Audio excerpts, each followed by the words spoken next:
नमस्कार दोस्तों, GS zone YouTube channel में आपका स्वागत है।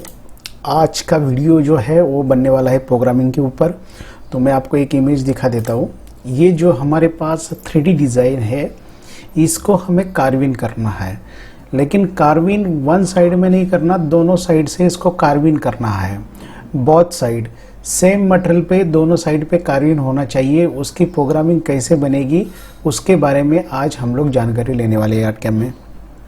बहुत सारे दोस्त लोग हैं, उन्होंने यूट्यूब पे कमेंट्स भी किया था, प्राइवेट में भी पूछा था कि एक ही डिज़ाइन का मतलब जो 3D जाली होती है उसकी बहुत साइड में कार्विन कैसे की जाती है और उसकी प्रोग्रामिंग कैसे बनाई जाती है, इसके बारे में थोड़ा सा जानकारी दे दो। तो उसके बारे में आज हम आपको जानकारी देने वाले हैं। ये जो हमारे पास 3D जाली है, ये देख लो, मैंने आर्टकैम में बनाई है। ये फ्रंट पार्ट है मेरा, ठीक है, ये फ्रंट पार्ट है। इसका बैक साइड का पार्ट मैं आपको दिखाता हूँ इस तरह से। अगर बैक साइड का भी पार्ट देखते तो बैक साइड में भी इसकी 3D है। तो अभी दोनों साइड में 3D होने के बावजूद इसकी कार्विन कैसे होगी और इसकी प्रोग्रामिंग कैसे बनेगी, कि मोस्ट ऑफ ये जो पैनल है ये हॉल में या होटल में लगाए जाते हैं पार्टीशन के लिए, 3D पार्टीशन के लिए इस्तेमाल किया जाता है। मटेरियल कौन सा भी हो सकता है, स्टोन का भी हो सकता है, MDF भी हो सकता है, वुड भी हो सकता है, कोई भी मटेरियल हो सकता है। तो आज हम लोग देखेंगे इसको बहुत कार्विंग, दोनों साइड से कार्विंग कैसे करने वाले हैं और उसकी प्रोग्रामिंग के बारे में जानकारी लेंगे हम लोग। वीडियो बहुत मज़ेदार बनने वाली है दोस्तों, स्टे ट्यून, देखिए और पूरी वीडियो देखिए, आपको समझ में आएगा कि प्रोग्रामिंग कैसे बनाएगी ये। तो सबसे पहले तो मैं इसको मिनिमाइज़ करवा देता हूँ, इसकी हमें ज़रूरत नहीं है अभी फ़िलहाल। तो इसको मैं मिनिमाइज़ कर देता हूँ और आर्टकैम को ओपन कर लेता हूँ। देखो, आर्टकैम को ओपन करने के बाद हमें मटेरियल की साइज़ लेना है कि आपका मटेरियल कितने बाय कितने का है।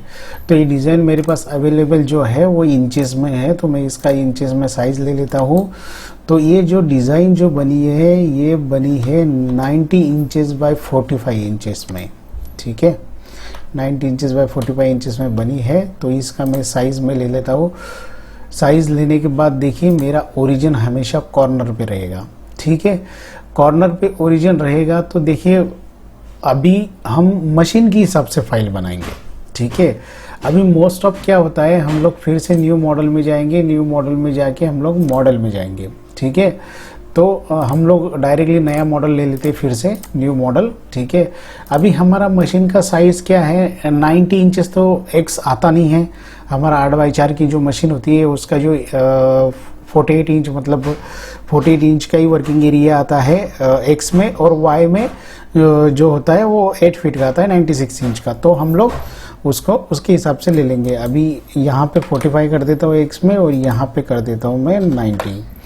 ओके, इस तरह का हमने ले लिया और इसको हम लोग इंचेस में ओरिजिन कॉर्नर में ले लिया और इसको हम लोग ओके करवा देते हैं, ठीक है। इस तरह से हमारे पास मशीनिंग साइज़ इस तरह से सेट हो गई, ठीक है। मशीनिंग साइज़ इस तरह से सेट हो जाने के बाद हम लोग जाएंगे रिलीफ में। रिलीफ इनपुट में जाना है और जो मैंने वो जो रिलीफ बनाया है उसको मैं इनपुट करूँगा। रिलीफ कोई भी हो सकता है, आपके पास अगर 3D जाली वाला रिलीफ है तो उसको भी आप इस्तेमाल कर सकते हो, ठीक है। अगर आपके पास दूसरा रिलीफ है तो उसको भी आप इस्तेमाल कर सकते हो। ये मेरे पास रिलीफ है, इसको मैंने ओपन कर दिया और इसकी साइज़ देखिए, मैंने बोला था 95 और 45 है, ठीक है। तो 95 45 है, तो मैंने जो साइज़ लिया है 90 लिया है और ये हाइट में जो वो 45। तो इसकी मैं साइज़ यहाँ से चेंज कर लेता हूँ, ठीक है। यहाँ पे इसको 90 कर देता हूँ, 90, और यहाँ पे उसको 45 अप्लाई कर दिया। और इसको मैं रोटेशन इसका 90 डिग्री में रोटेशन करके उसको F9 दबा के इसको सेंटर में ले लूँगा और यहाँ पे मैं इसको पेस्ट कर दूँगा। देखिए, अभी डिज़ाइन हमने पेस्ट कर दिया, तो डिज़ाइन पेस्ट करने के बाद डिज़ाइन वन साइड ही है, ठीक है। पीछे के साइड में तो कुछ नहीं है, वन साइड डिज़ाइन हमारी मशीन कार्विंग करेगी तो वन साइड ही कार्विंग करेगी। हमारी डिज़ाइन मतलब मशीनिंग तो बहुत साइड कार्विंग नहीं करेगी, ठीक है। अभी इसका मटेरियल के थिकनेस के बारे में मैं आपको बता देता हूँ। अब ये डिज़ाइन अगर हम लोग देखते हैं, इसको मैं mm में कन्वर्ट करवाता हूँ और इसकी मैं स्केलिंग देख लेता हूँ। इसकी स्केलिंग है 15 mm, ओके। तो ये दोनों साइड में अगर बनानी है तो 15 15 30 mm का हमको मटेरियल लगेगा, ठीक है। अगर 30 mm का मटेरियल नहीं लगता है, अगर समझो वुड है, किसी को मोटा चाहिए तो मोटा भी ले सकते हो, 2 इंच का मटेरियल ले सकते हो, तो एक साइड में बनेगी, उसके साइड में दूसरे साइड में बनेगी। अगर वुड है तो डायरेक्टली वुड मिल जाएगा। अगर MDF इतना नहीं मिलेगा तो 2 MDF को प्रेस करके इसको बनाना पड़ेगा। तो इसको अगर लेफ्ट राइट हम लोग बनवा लेते हैं और उसको उस तरह से अगर चिपका देते हैं तो ये परफेक्टली बन जाएगा, कोई दिक्कत नहीं है। ठीक है, अभी देखो ये डिज़ाइन बनने के बाद, MDF पे बनने के बाद एक तो आपको चिपका सकते हो उसको। अगर MDF आपको अगर 38 मार्केट में 35 mm का MDF मिल जाता है, एक ही सीट पे बनवा लेते हो तो वो भी ठीक है। लेकिन स्टोन पे आप बनवाना चाहते हैं तो स्टोन तो सिंगल रहेगा, ठीक है, उसको तो 2 पार्ट में चिपका नहीं सकते, तो स्टोन को आप पलटी करके उसको भी बनवा सकते हैं। तो उसको कैसे बनाएंगे उसके बारे में हम लोग जानकारी लेने वाले हैं। तो सबसे पहले हम इसको बनाने के बाद में, ठीक है, इसको पेस्ट करने के बाद में इसकी जो वेक्टर है ऑलरेडी वेक्टर क्रिएट है। ठीक है, ऑलरेडी वेक्टर है। अगर किसी के पास वेक्टर क्रिएट नहीं है तो मैं इसको डिलीट कर देता हूँ। वेक्टर क्रिएट करने के लिए यहाँ पे चला जाना, यहाँ पे क्रिएट बाउंड्री फ्रॉम रिलीफ, इसके क्लिक करना और यहाँ पे आप क्रिएट कर देते हैं तो यहाँ पे सारे वेक्टर क्रिएट हो जाते हैं। अभी यहाँ पे एक रीज़न है, यहाँ पे इनसाइड वेक्टर जो है वो क्रिएट नहीं हुए। ठीक है, कभी कभी मटेरियल या डिज़ाइन परफेक्टली जब भी मटेरियल में बैठता है वो टाइम में इनसाइड वेक्टर क्रिएट होते नहीं है। फिर ऐसे टाइम में हम क्या करें, कोशिश करने के बाद भी ये क्रिएट होते नहीं। देखिए हमारे साथ भी यही प्रॉब्लम हुई कि वेक्टर क्रिएट हुए नहीं, तो हम क्या करेंगे, बाहर के वेक्टर को डिलीट करवा देंगे। यहाँ से इसको कुकी कटर से कट करेंगे, कुकी कटर से कट हो गया। कुकी कटर से कट होने के बाद यहाँ पे जाएंगे स्टार वाले ऑप्शन पे, relief clip art paste option पे हम लोग जाएंगे। जाने के बाद यहाँ पे देखिए पेस्ट आउटलाइन वेक्टर, मतलब जब भी हम ये डिज़ाइन को पेस्ट करेंगे तो उसके आउटलाइन वेक्टर क्रिएट हो जाने चाहिए। ठीक है, तो हम ये टिक मार्क रखेंगे और इसको पेस्ट करवा देंगे। पेस्ट करते ही देखिए इसके आउटलाइन वेक्टर मुझे यहाँ पे मिल गए। अभी ये सब ग्रुप है, इसको मैं Ctrl+U करके अनग्रुप कर लूँगा। Ctrl+U कर लेता हूँ मैं, Ctrl+U, ये हो गया, Ctrl+U की तरफ से अनग्रुप हो गए, सब वेक्टर आपको दिखने लग गए। ठीक है, ये वेक्टर हमें 2D कटिंग के काम में आने वाले हैं, इसके लिए हमने वेक्टर इसके क्रिएट कर लिए। पहले तो हम लोग क्या कर लेते हैं, इसकी 3D प्रोग्रामिंग, बेसिकली जो भी 3D प्रोग्रामिंग है वो हम लोग इसको कर लेते हैं। यहाँ पे जाएंगे टूलपाथ में, टूलपाथ में जाएंगे, उसके बाद में क्रिएट 3D मटेरियल, ओके, ठीक है, सॉरी मशीनिंग रिलीफ में जाएंगे। उसके बाद में हमें तो फिनिशिंग देना नहीं है, हमें रफिंग देना नहीं है, हम सिर्फ फिनिशिंग में काम करने वाले। 15 mm का मटेरियल है, 6 mm का बॉलनस आराम से काट सकता है, कोई प्रॉब्लम नहीं है। ठीक है, तो रफ में हम जाने वाले नहीं है, सिर्फ फिनिशिंग करने वाले हैं। तो यहाँ पे जो पहला ऑप्शन आता है होल रिलीफ, तो इसको हम लोग करेंगे सिलेक्टेड वेक्टर। उसके बाद में इनसाइड वेक्टर में हमें कार्विंग करना है। उसके बाद में फिनिशिंग जो है, फिनिशिंग पे क्लिक करेंगे और यहाँ पे हम 6 mm बॉलनस हम लोग ले लेते हैं। यहाँ पे वुड एंड प्लास्टिक में चले जाते हैं, 3D फिनिशिंग 6 mm बॉलनस, इसको हमने सिलेक्ट कर लिया। बॉलनस की जो सेटिंग है वो नॉर्मली आपको पता है, स्टेप और 0.6 mm बॉलनस का जो नॉर्मली दिया जाता है 10% या 12% देते हैं। हम लोग 10% भी दे सकते हैं, 12 भी दे सकते हैं, लेकिन हम 10 ही देंगे यहाँ पे। स्टेप डाउन, 3D में स्टेप डाउन काम नहीं करता, तो स्टेप डाउन नॉर्मली जितना रहेगा उतना भी रखेंगे तो चलेगा। यहाँ पे फीड रेट 150 कर देता हूँ मैं और प्लंज रेट 100 कर देता हूँ। ठीक है, feed rate, plunge rate depend on your machine, आपकी मशीन की कैपेसिटी कितनी है चलने की, उसके ऊपर आप दे सकते हो। डिफरेंट मशीन का डिफरेंट स्पीड होता है। तो नॉर्मली 8 में ये जो स्पीड हमने दे दिया 150, 100, तो इससे भी आप ज़्यादा कर सकते हो, लेकिन डिपेंड ऑन योर मशीन। ठीक है, स्पिंडल स्पीड 15,000, और टूल नंबर कुछ नहीं रखेंगे। ठीक है, ये जितना भी नीचे का जो टूल क्लियरेंस स्ट्रेटजी है वो सेम वही रखेंगे, रेस्टर में रखेंगे 0 रखेंगे। ठीक है, टोलरेंस 0.25। ठीक है, उसके बाद में लीड एंड मूव में कुछ काम नहीं है अपना। उसके बाद में जाएंगे डिफाइन मटेरियल में और यहाँ पे मटेरियल जो भी है आपका कितना mm का मटेरियल है उतना डाल देते हैं। हम लोग यहाँ पे कर देते हैं 30 mm का मटेरियल। ठीक है, और यहाँ पे मैंने ओके करवा दिया। ओके करवा के मैं इसको कैलकुलेट नाउ करवा देता हूँ। जैसे मैं इसको कैलकुलेट नाउ करता हूँ तो डिज़ाइन कैलकुलेशन के लिए स्टार्ट हो जाती है, क्योंकि इसको अभी प्रोग्रामिंग जनरेट करना है। तो देखिए जितना बड़ा डिज़ाइन उतना ज़्यादा टाइम कैलकुलेशन के लिए लग सकता है। अभी बहुत लोग क्या बोलते हैं, देखिए सर डिज़ाइन तो बहुत जल्दी कैलकुलेशन हो जाती है और बाकी डिज़ाइन कैलकुलेशन नहीं होते। डिपेंड ऑन डिज़ाइन, और डिज़ाइन में कितने अप डाउन्स है, डिज़ाइन की थिकनेस क्या है, डिज़ाइन की साइज़ क्या है, इसके ऊपर सब डिपेंड करता है। इसके लिए कैलकुलेशन के लिए टाइम लगता है। अगर आपका कंप्यूटर का प्रोसेसर भी अच्छा हो तो उससे भी अपने को कम से कम 20 से 25% का फ़ायदा हो के भी आपका टाइम जो होता है वो बहुत ही कम लगता है। देखिए मेरी कैलकुलेशन विथ 1 मिनट के अंदर या 2 मिनट के अंदर हो गई। हम बात करते करते देखिए ये कैलकुलेट हो गया। ये कैलकुलेट होने के बाद इसका मैं सिमुलेशन देख लेता हूँ। यहाँ पे सिमुलेशन ऑल टूल पाथ, और इसको सिमुलेशन कर लेता हूँ तो ये सिमुलेशन डायरेक्टली हमें दिखाई देगा। ओके, ये हो गया सिमुलेशन। अभी ये हो गया 3D जनरेट, ठीक है। अभी ये 3D जनरेट होने के बाद अभी हम लोग इसको इनसाइड भी कट कर सकते हैं, लेकिन फिलहाल इसको इनसाइड अभी काटना नहीं है, ठीक है। बिल्कुल भी इसको इनसाइड अभी काटना नहीं है। इनसाइड हम लोग दूसरा साइड से जब भी हम कार्विंग करेंगे तभी उसको इनसाइड काटना है अभी। तो अभी ये फर्स्ट साइज जो है, फर्स्ट फ्रंट साइज जो है, ये हमारा टूल पाथ कैलकुलेशन हो गया। और ये समझ लो ये कार्विन भी हो गया हमारा, कोई दिक्कत नहीं। मशीन पे आपने कार्विन पे रख दिया और यहाँ पे ओरिजिन है आपका, यहाँ पे ओरिजिन रख दिया। अभी सेम पैनल को आपको दूसरे साइड में डिजाइन बनाना है मिरर में, ठीक है। तो दोनों सेम डिजाइन एक दूसरे को टच होगा तो मिरर में बनाएंगे तो परफेक्टली आएगा, ठीक है। तो समझ लो ये आपका CNC मशीन है, और CNC मशीन के बाद में ये आपका जो है ये मटेरियल है ऑलरेडी कार्विन हो चुका है, यहाँ पे ओरिजिन है। ये पैनल जो है ये सिर्फ मशीन पे खोलना है, और मशीन पे खोल के पैनल सिर्फ आपको पलटी करना है। ऊपर का पार्ट नीचे कर देना है, नीचे का पार्ट ऊपर आना चाहिए। पैनल को कुछ ज़्यादा कुछ हिलाना नहीं है, जहाँ पे ओरिजिन था वहीं पे ओरिजिन रखना है। पैनल के आउटलाइन मार्किंग कर लो, या तो मार्कर से मार्किंग कर लो या पेन से मार्किंग कर लो। अगर हम पैनल को घुमाते हो तो सेम वही जगह पे उसको रिवर्स रखना है, ठीक है। जैसे ही हम उसको रिवर्स रख देंगे तो इसको खिले से नहीं तो क्लैंपिंग से उसको पैक कर दो, ठीक है। अभी हम क्या करते हैं, मैं इसको सिमुलेशन को मैं डिलीट करवा देता हूँ, ठीक है।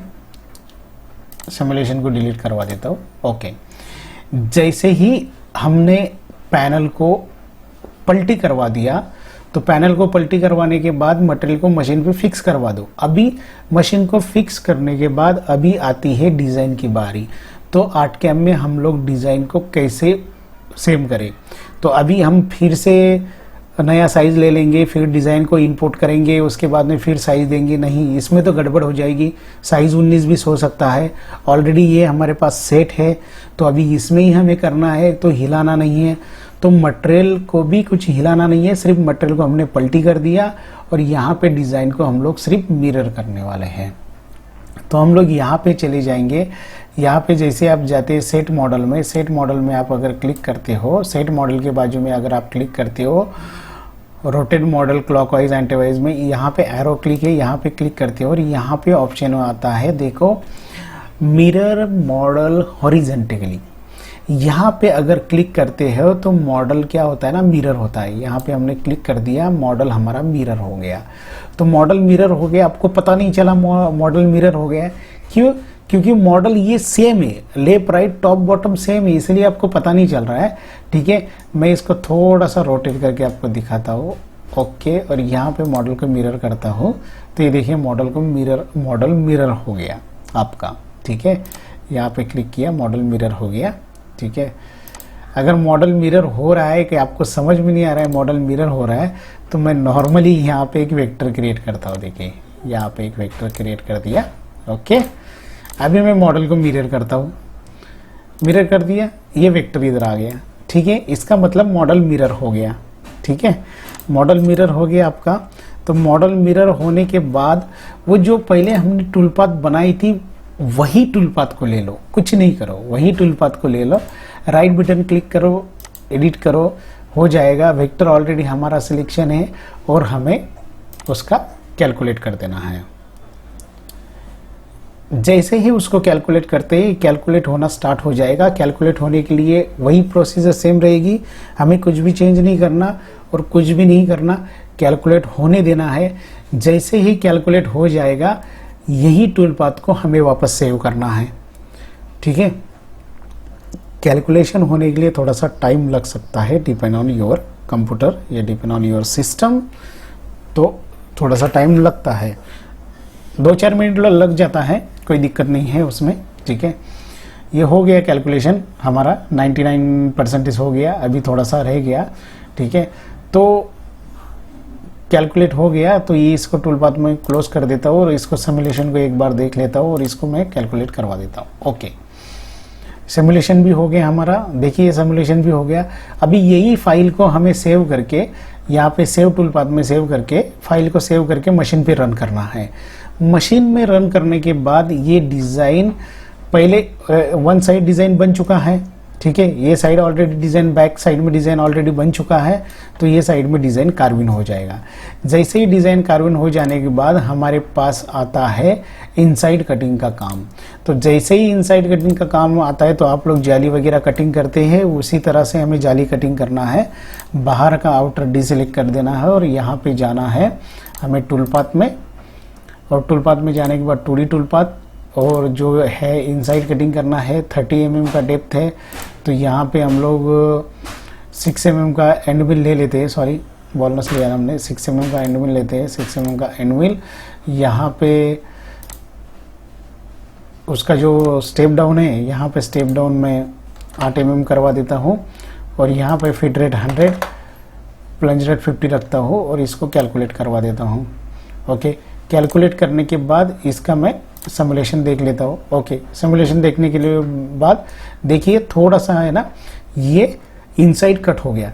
इनसाइड तो कट तो हो गया, इनसाइड कट होने के बाद यहाँ पे देखिए जब भी हमारा 3D का टूल आया था, अगर मेरा माउस की आपको दिख रही है, यहाँ पे जब भी 3D का टूल आया था, यहाँ पे हल्का सा रेडियस बना हुआ है। यहाँ पे देखिए हल्का सा रेडियस बना हुआ है। तो ये रेडियस अगर नहीं आना चाहिए, ये टूल की मार्किंग है। अगर आपको लगता है ये रेडियस आपको नहीं आना चाहिए तो आप सीधा वापस 2D टूल पाथ में जाइए, उसको एडिट कीजिए और यहाँ पे उसको जाने के बाद आप 1 मिनट, ओके ओके, हाँ, यहाँ पे जाने के बाद आप अलाउंस दे सकते हो। यहाँ पे अलाउंस है, तो अलाउंस अभी कितना देने का, ये इतना तो बड़ा नहीं है, तो हम क्या कर सकते हैं 0.5 mm का अलाउंस आप दे दो, ठीक है, ठीक है। 0.5 का अलाउंस आपको माइनस में देना है, क्योंकि हम कर रहे हैं इनसाइड कटिंग। तो हम अगर इनसाइड में कटिंग कर रहे हैं, अलाउंस अगर 0.5 दे दिया तो वो अंदर की तरफ मटेरियल छोड़ के काटेगा, लेकिन हमें इसके वेक्टर के अपोजिट साइड में काटना है, थोड़ा अंदर काटना है, तो हम लोग -0.5 mm का हम लोग अलाउंस दे देंगे और इसको कैलकुलेट कर देंगे। ये कैलकुलेट हो गया और इसका हम लोग सिमुलेशन देख लेते हैं। देखिए सिमुलेशन देखने के बाद ये थोड़ा सा कम हो गया, ठीक है। अगर आधा mm में क्लियर नहीं होता तो सीधा आप वापस एडिट करवा दो और इसको 1 mm का दे दो, -1 mm का ये दे दो, आप अलाउंस दे दो और कैलकुलेट करवा दो। कैलकुलेट होने के बाद इसको सिमुलेशन को देख लो, ये देखो, ये 1 mm का अलाउंस होने के बाद ये परफेक्टली कटिंग हो गया, वो राउंड शेप आपके पास नहीं आएगा। तो मैं यहाँ पे सिमुलेशन में जाता हूँ और यहाँ पे डिलीट वेस्ट मटेरियल करता हूँ, तो मटेरियल को पिकअप करता हूँ और बाकी का मटेरियल डिलीट हो जाएगा। ओके ओके, देखिए यहाँ पे देखिए यहाँ पे जो रेडियस था टूल का वो अभी नहीं दिखाई दे रहा है, क्योंकि हमने 1 mm का अलाउंस छोड़ के उसको काट दिया है, तो इसकी वजह से ये डिज़ाइन पूरी शार्प कटिंग हो गई। तो शार्प कटिंग होने के बाद ये डिज़ाइन बहुत साइड में कटिंग हो जाएगी। पहले आपका ये साइड में भी 3D बना हुआ है और ये साइड में भी 3D बना हुआ है। अगर हम डिज़ाइन को देखते हैं यहाँ पे, तो ठीक है, तो डिज़ाइन बहुत साइड आपको इस तरह से दिखने लग जाएगी, ठीक है। यहाँ से भी डिज़ाइन बनी हुई है और यहाँ से भी आपकी 3D डिज़ाइन बनी हुई है। तो आई होप दोस्तों आपको समझ में आ गया होगा कि 3D डिज़ाइन को बहुत साइड में उसकी प्रोग्रामिंग कैसे बनाते हैं और उसकी कटिंग कैसे होती है। अगर आपको बहुत साइड में 3D कार्विंग करना है, अगर आपको समझ में नहीं आ रहा है, उसकी कुछ प्रॉब्लम हो रही है, तो आप बेझिझक करके आप हमें कॉल कर सकते हैं, व्हाट्सएप पे मैसेज कर सकते हैं। व्हाट्सएप पे मैसेज करने के बाद में रिप्लाई के लिए थोड़ा सा टाइम भी लग सकता है क्योंकि बिजी होते हैं, ठीक है। तो थोड़ा बहुत आप अंडरस्टैंड हो उसके लिए, तो आपको ज़रूर हम लोग रिप्लाई करेंगे।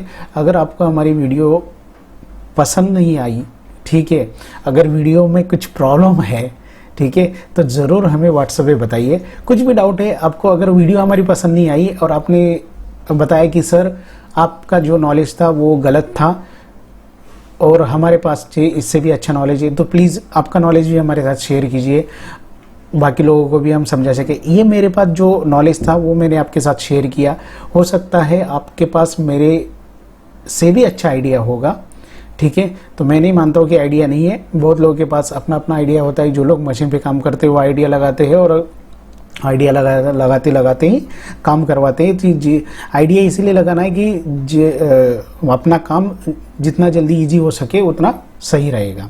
आई होप दोस्तों आपको वीडियो समझ में आया होगा।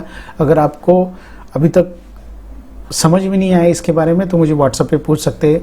आप पहली बार हमारे चैनल पे आए हैं तो प्लीज़ GH Zone चैनल को लाइक कीजिए, शेयर कीजिए। अभी तक आपने हमारे चैनल को सब्सक्राइब नहीं किया तो प्लीज़ GH Zone चैनल को सब्सक्राइब कीजिएगा। Thank you so much.